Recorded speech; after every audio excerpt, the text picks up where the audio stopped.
La ville d'Aksum est célèbre pour ses obélisques et ses basiliques, témoins de l'histoire très ancienne de l'église orthodoxe éthiopienne qui l'ont fait inscrire sur la liste du patrimoine mondial de l'UNESCO.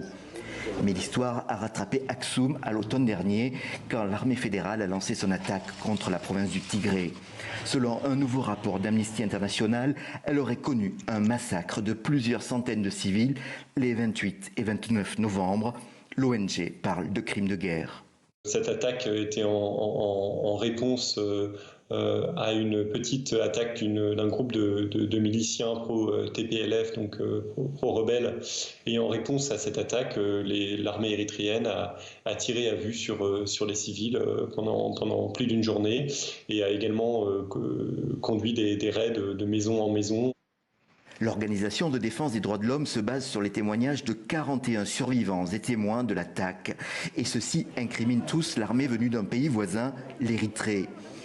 La présence de troupes érythréennes dans cette guerre a été dénoncée par des habitants et des travailleurs humanitaires.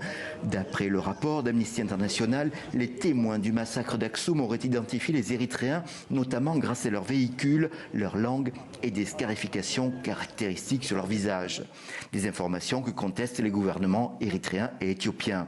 Ce qu'on appelle de nos voeux, c'est une enquête sous l'égide de l'ONU concernant le massacre d'Aksum, mais également les crimes de guerre qui ont été commis de manière plus générale dans le conflit au Tigré. Le 4 novembre dernier, le Tigré a plongé dans la violence avec le lancement par le gouvernement éthiopien d'une opération militaire contre les forces de libération du peuple du Tigré, ou TPLF, qui gouvernaient la région. La victoire a été proclamée, mais des combats persistent et depuis le début du conflit, le Tigré est coupé du monde. Pas d'internet, accès restreint et très peu d'humanitaire, rendant difficile la vérification d'informations sur le terrain.